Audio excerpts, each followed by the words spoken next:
You are not your grocery store. You are not your pizza place. You are not your bookstore. This is your life. The grocery store is pretty much the only place I really go beyond the instant gratification job and the occasional trip to the movie theater, which is not going to happen for some time because the only movies I wanted to see this month turned out to be garbage. So yeah, that's pretty much all I do outside of those, therapy, and any doctor or dentist appointments that might come up. Which is why this article from The Atlantic caught my interest. What Your Favorite Grocery Store Says About You by Ellen Cushing. Because apparently, it's not just a place of utility, it's now an object of obsession. And according to the PUAs, it's a place to go pick up women. Even though, like DBDR said, people are just going in there to get their shit and get out. Personally, I lean towards the DBDR argument, and quite frankly, would rather just get delivery if not for the fact that it's a $10 fee every single time, or paying $100 a year for a membership, and then either way, still having to pay a tip, which I only do 10% because of the fact it doesn't change with the adjustments if something's not available or a cheaper item is substituted. And it's not raised if a more expensive one is added either. So before we get into this video, be sure to give this video a like. Comment your level of interest in the grocery store, whether you enjoy it, whether you hate it. I'd love to know. Be sure to give this video a like. And subscribe for daily videos of cultural commentary from Zillennial Nexus, a man caught between generations. A couple of months ago, Shannon Fong woke up before dawn, drove to Trader Joe's in Montrose, California, and waited and waited. So did dozens of other people at this location, and thousands more at other Trader Joe's across the country. They brought lawn chairs and picnic blankets. They wrapped around the block in New York City and baked for hours in Los Angeles. Some stores hired extra security to account for the crowds. Wow, this sounds a lot more like the Switch 2 launch day than whatever she's building towards. Before Montrose store opened at 8 a.m. sharp, Fong told me she and everyone else counted down, as though the diurnal operation of a discount grocery chain was New Year's Eve or a rocket launch. Then they got what they came for. Canvas shopping bags, not much bigger than a box of cereal, with the store's name and logo on them, available in 4 Easter eggy colors, $2.99 each. The totes sold out in minutes at many locations and are now going for up to $1,000 for a set of 8 on eBay. Later, when Fong posted a short video diary of the experience on Instagram, more than 19,000 people smashed the like button. If I can make that much money off that, I think I'm doing the wrong hustle of YouTube. We'll see about it later. Because like I said, my brain is pretty much hardwired to video production now because it's what I was doing as a teenager.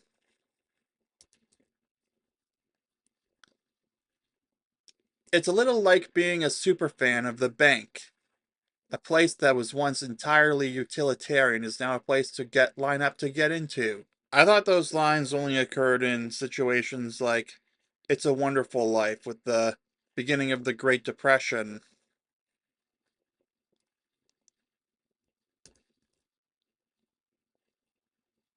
On social media, People profess their love for the Pennsylvania convenience store, Wawa, and talk about Target like it's a habit-forming substance. Recently, I saw a guy at a bar wearing $300 pants and a sweatshirt with a logo for Kirkland Signature, the Costco house brand. When Wegmans, a supermarket chain based in upstate New York, officially opened on Long Island in February, people, they prefer the term Wegmaniacs, started waiting in line the night before. Wegmania is so almighty that the company recently opened a high-end sushi restaurant in Lower Manhattan. Fong's Instagram account, at Trader Joe's Obsessed, has more followers than Fiji has residents. The supermarket is now a brand unto itself, not just the building that houses the other brands, and its shoppers aren't just brand loyal, they're fanatical. All that for a grocery store. Maybe this was inevitable. Over the past 2 decades, after all, fandom has escaped sci-fi conventions in high schools to become the animating force in cultural and political life. Fans drive what art gets created, what products get made, who gets cancelled, and who gets venerated. They have remade language and remodeled social life. We stand now, and we find fraternity in our fandom, and we expect the corporations we love of to love us back. Susan Kresnicka is an anthropologist who now studies fandom on behalf of corporate clients. She told me that in surveys, some 85% of Americans consider themselves a fan of something: a film franchise, a product, a music group, an influencer. Hey, if you want proof that you're a fan of this influencer here, hit that subscribe button. And don't forget to give it a like just to show that you are a fan. Heck, if you really want to prove you're a fan, leave a comment giving your 2 cents on all this.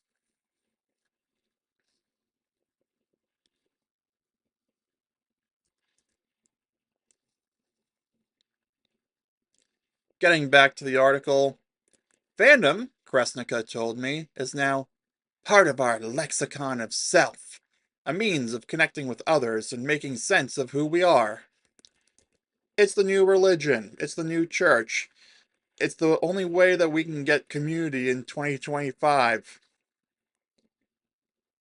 Okay, churches still do exist, and it's still an option, but it's the way that, I guess, atheists and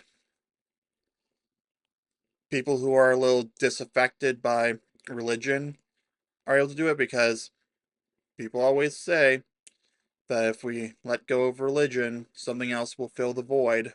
But like I said about Disney adults and adults who are fans of things like Disney, or in my case with Nintendo, or anything else, as long as you're not hurting anyone, enjoy it as you see fit.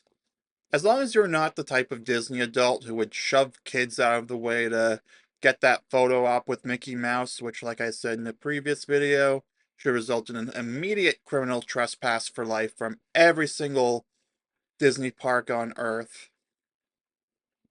As long as you're not like that, enjoy what you want. Find community with who you want. Getting back to the article at long last.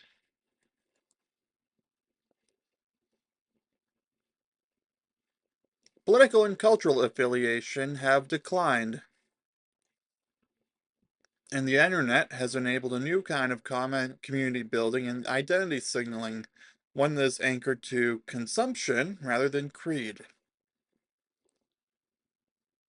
I mean, consumer behavior and signaling has taken the place of religion at this point, the Wharton marketing professor Michael Platt told me. I swear I did not read this ahead of time just so I could make my point about fandom taking the place of religion as people's sense of community before doing this video. All culture is consumer culture now, and the grocery store is the physical store that the most people go into most often, a place that Americans visit more often than church. Yeah, even if you are a churchgoer, you only go like once a week at most. The supermarket, it can vary. Like March, I went, I think, 3 weeks without having to go there. It can really vary. Sometimes you might go in there for just a couple of items. Sometimes you'll fill up the whole cart. Like what was it? Last Saturday, I filled up my cart because I was stocking up on things for while my mom is out of town so that I don't have to go out for some time. Other times, I have gone there just to pick up like two or three items and then walk home from there. Like when on Switch 2 launch day, because I knew mine would not arrive until the next day, I used the Pringles coupons to get the Pringles and Coke that other Walmart purchasers had gotten to cope and pretend that Walmart had actually given me those.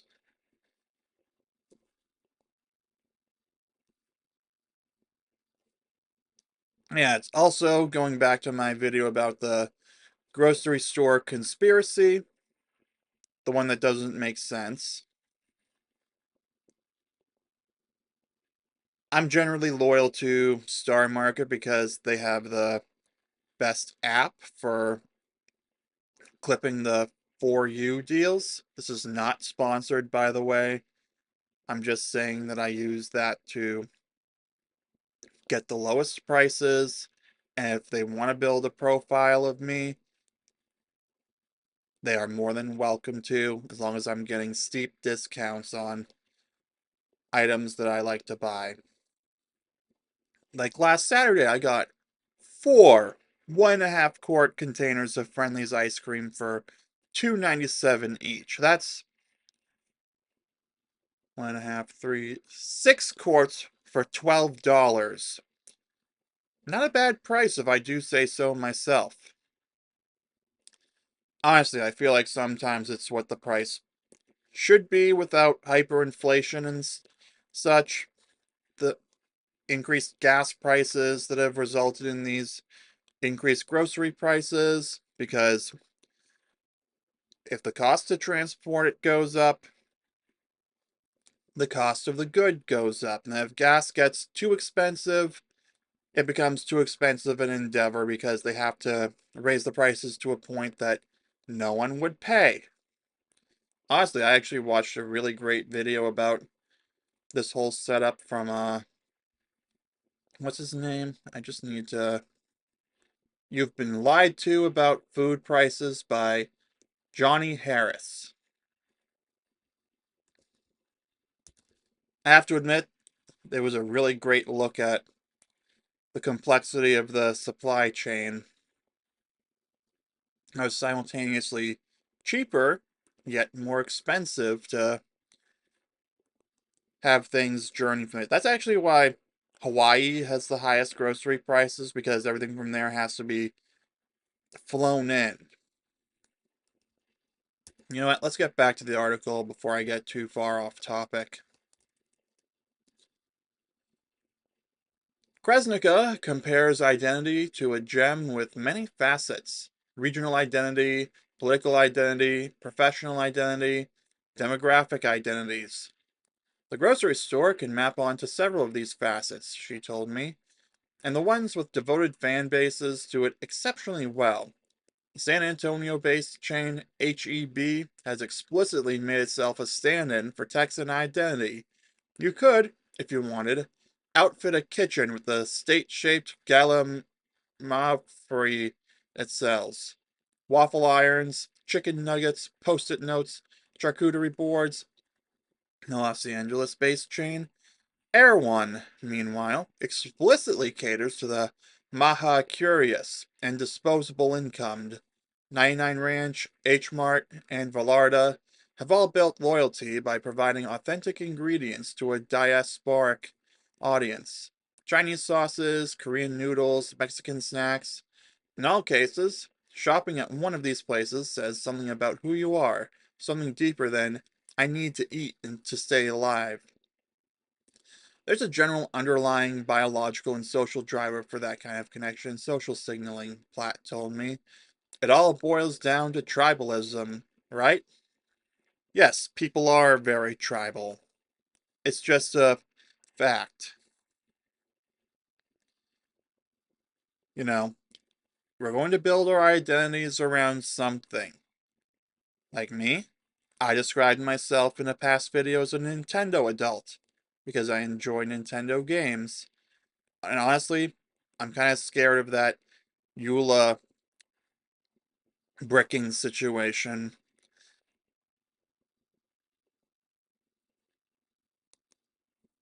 Or I would consider myself a fan of. I mean, when it comes to groceries, I don't consider myself a fanboy of Star Market. I just go because it's the easiest one to get to. It has the easiest app to use, and it has the easiest to figure out loyalty program. And they offer things that I Target doesn't have because I used to do my grocery shopping at Target from about 2021 up until March of 2024. That's when I made the switch to Star Market because not only did they have better prices in some instances, they more frequently had discounts because, as I said, supermarkets have to put things on sale to clear the inventories to make room for the new inventory, and because it's perishable, unlike electronics. Either way, it costs them money to store it.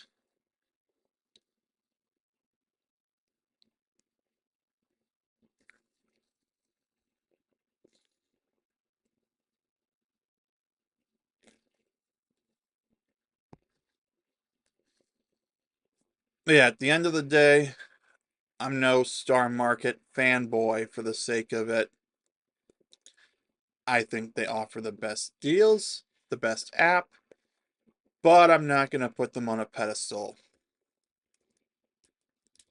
Getting back to the article, Platt has training in both anthropology and neuroscience. He's interested, he told me, in how consumers make decisions generally, especially when they're choosing based on something beyond the actual product.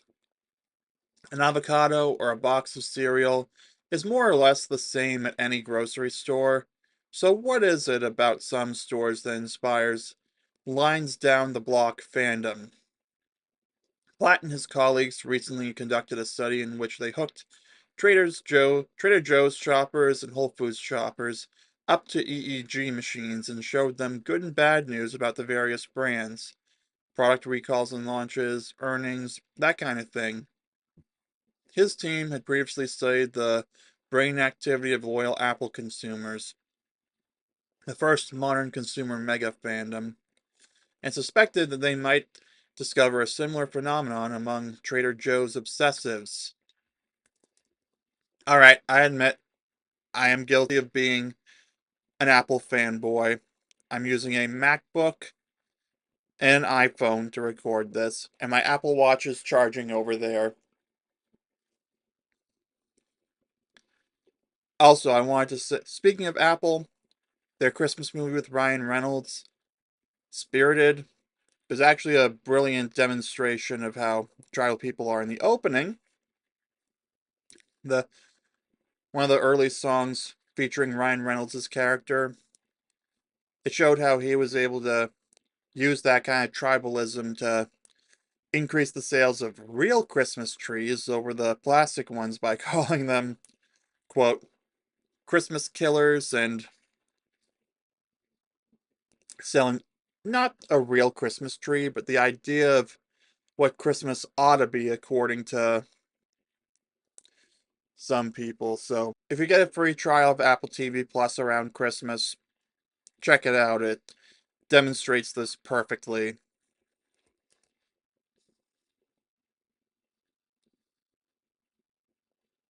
Getting back to the article, they found that Trader Joe's people do in fact have much higher brain synchrony than Whole Foods people. They think alike in the same way Apple people tend to. This is a real characteristic of a tribe, he told me. You know, a community that's dialed in and self-reinforcing.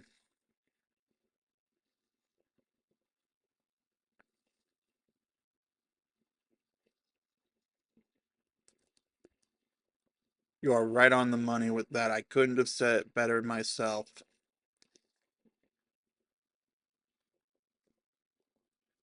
Yeah, without religion, people tend to center their find a community based around something. Happens all the time.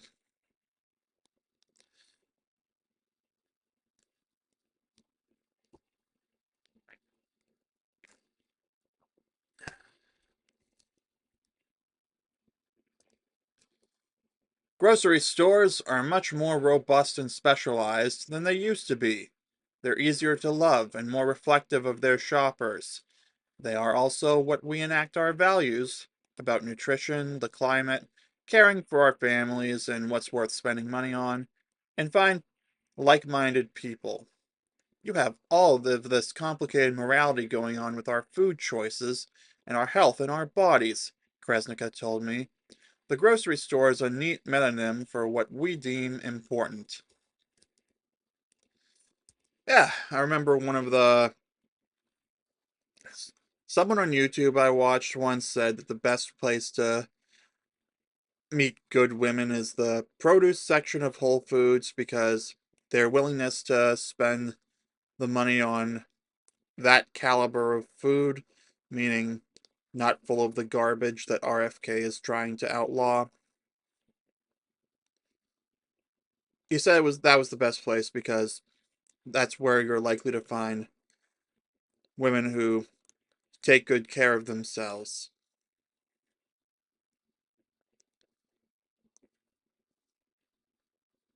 I mean, you could look at all the different types of grocery stores.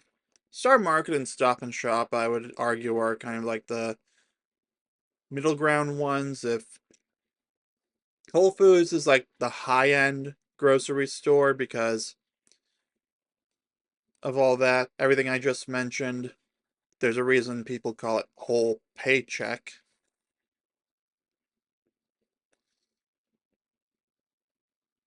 Basically, yeah, it does say a lot about whether you have the money to spend on it or if you're willing to spend on making sure that you're avoiding pesticides, GMOs, red dye 40, yellow 5, etc. Or it could just be that they're the most convenient and most reasonably priced option for the sake of being able to get your food and get out. Honestly, I don't consider Star Market to be a social club of any kind my for me. It's where I go to get my food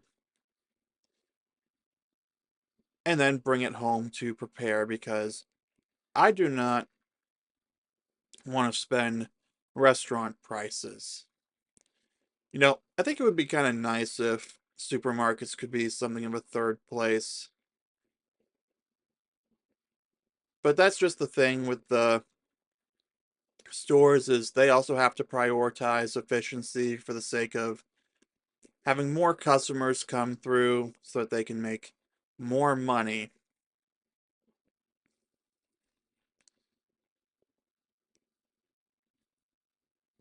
Take early McDonald's, for example. They literally designed their seats so that they were not that comfortable so that people would get up and leave sooner.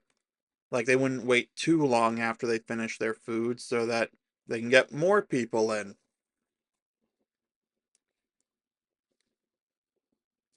But I digress. Anyway, to wrap up the article, the grocery store thing reminds me a lot of the way we exist these days. Online, we are tinned fish girlies or Carhartt bros. We are defined by our tastes, which usually are telegraphed by what we buy. And so, we walk around advertising our local pizza place or bookstore on our chests. For free, and do unpaid marketing for the supermarket. Little billboards everywhere. Oh my god, I can just imagine what Tyler Durden would say. You are not your grocery store. You are not your pizza place. You are not your bookstore. This is your life. God, I want to watch Fight Club now. What have I scheduled to watch tonight as I'm recording this? Sky is Everywhere. Honestly, I really want to watch Fight Club now. But yeah, it gets to the reason I'm referencing Fight Club in this case is because it just goes to show how consumerism is the new religion. We don't center our communities around our norms and values. We center it around what we buy, what we use. Like, for example, I could be part of the Apple community because I am literally using two Apple devices to record this very video that you are watching right now. You could consider me a fan of Anchor because I happen to buy a lot of their power bricks and their cables and power banks.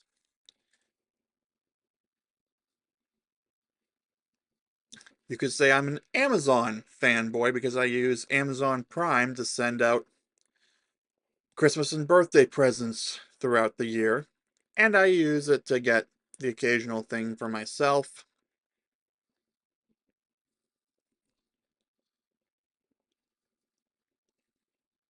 But yeah, instead of that, I prefer to think of myself as more than just that.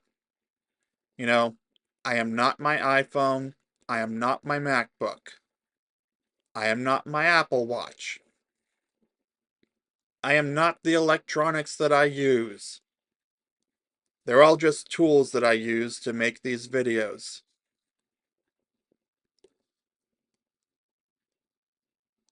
And so, I'm just going to leave it here for the video because this is my life. I'm nothing special.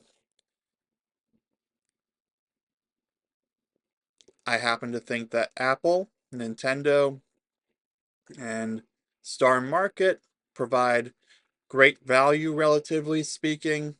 Little concerned about the Switch 2 EULA and the rather unexplainable brickings that they can't just reverse. Like it seems they literally cannot. But that's a topic for another day. So you know what? I'm going to wrap it up here for the video. You let me know in the comments down below what you could consider yourself a fan of like that. Whether you agree that the grocery store says more about you than just this is where I go to get the food I need to live, or anything like that. Don't forget to give this video a like and subscribe for daily videos of cultural commentary from a man caught between generations. Thanks for watching. I'll see you soon.